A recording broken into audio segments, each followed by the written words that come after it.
Avez-vous déjà été invité à un dîner de famille en croyant que c'était une chance de guérir de vieilles blessures, pour vous rendre compte que vous n'avez jamais été invité parce qu'ils vous ont manqué, tu as été invité parce qu'ils voulaient ton argent. C'est exactement ce qui m'est arrivé. À la fin de cette nuit-là, 16 parents étaient assis figés autour d'une table coûteuse à regarder le plan qu'ils avaient soigneusement élaboré s'effondrer sans que j'élève la voix. Abonnez-vous avant la vérité. Je m'appelle Diana, et pendant 3 ans, ma famille a prétendu que je n'existais pas. Tout a commencé lorsque ma sœur cadette a voulu ouvrir un café et m'a demandé de cosigner un prêt de 75 000 $. J'ai travaillé dans les opérations de restauration, donc je connaissais l'entreprise de fond en comble. Elle n'avait aucun plan d'affaires, aucune expérience et aucune chance réaliste de réussir. J'ai refusé de signer. Mes parents m'ont immédiatement accusé d'avoir choisi l'argent plutôt que la famille.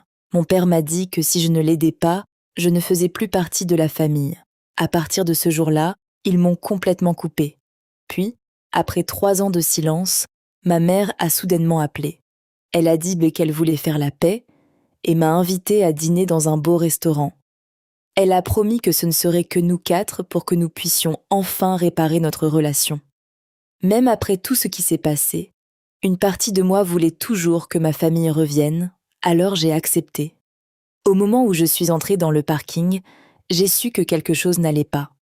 Au lieu de 4 voitures, j'en ai compté près de 10.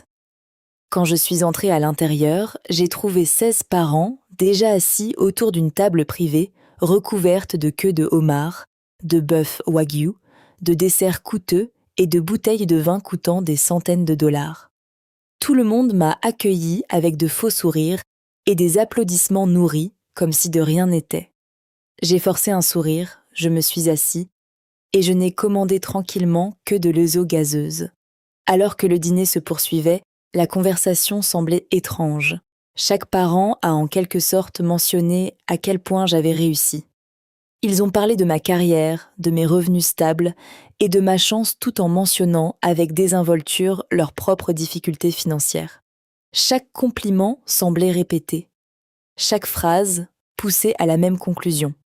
J'avais de l'argent et ils s'attendaient à ce que je le dépense. Abonnez-vous. Avant la vérité. À mi-chemin du repas, je me suis excusée aux toilettes. Cette simple promenade a tout changé. Ma sœur avait accidentellement laissé son téléphone sur le comptoir avec l'écran toujours allumé. Une notification de discussion de groupe est apparue et la curiosité a eu raison de moi. Ce que j'ai lu a brisé tout espoir que j'avais encore. Ma mère m'avait écrit qu'il ne devrait jamais me dire que tout le monde serait là, car une fois arrivé, je n'oserais jamais refuser de payer devant toute la famille. Mon père a accepté en disant qu'il s'occuperait de demander l'argent. Brooke a même plaisanté en disant qu'il devrait commander la nourriture la plus chère avant mon arrivée pour que je ne puisse pas reculer. Ils avaient passé des semaines à planifier toute la soirée. Il n'a jamais été question de pardon.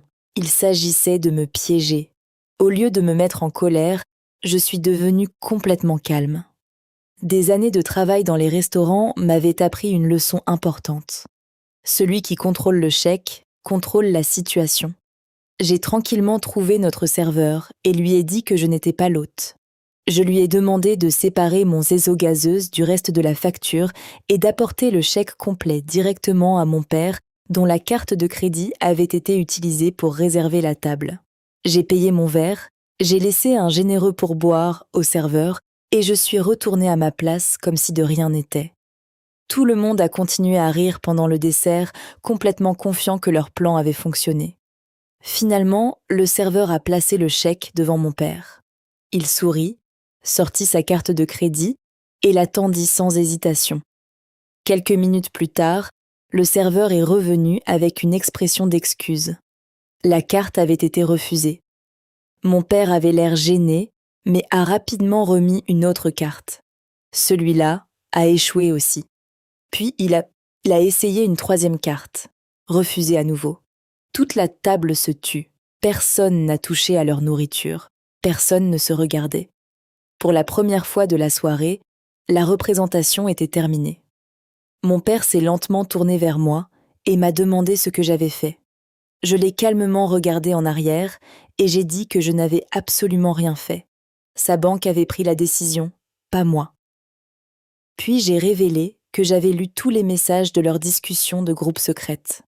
Chaque visage autour de la table a perdu sa couleur. Ma mère s'est mise à pleurer pendant que ma sœur fixait la table dans un silence complet. Je leur ai dit qu'ils ne m'avaient jamais invitée parce qu'ils m'aimaient. Ils m'ont invitée parce qu'ils avaient besoin de quelqu'un pour les secourir à nouveau. S'ils voulaient vraiment de l'aide, je serais heureux de m'asseoir avec un conseiller financier et de les aider à créer un vrai plan. Mais je ne paierai jamais pour une manipulation déguisée en amour familial. Avant de partir, j'ai regardé ma mère et j'ai posé une question simple. Si la famille est censée s'occuper de la famille, pourquoi étais-je toujours le seul à le faire ? Je suis sortie de ce restaurant avec rien d'autre que mon sac à main et le reçu pour une tonneau pétillante. Sur le chemin du retour, j'ai quitté le groupe de discussion familiale pour toujours. Plus tard, j'ai appris que mes parents croulaient sous les dettes. Ma sœur avait perdu son entreprise et leurs problèmes financiers s'aggravaient depuis des années. Je me sentais triste pour eux, mais j'ai aussi compris quelque chose qui a changé ma vie pour toujours. Leurs choix n'ont jamais été de ma responsabilité. Cette nuit-là, j'ai cessé d'être la banque familiale.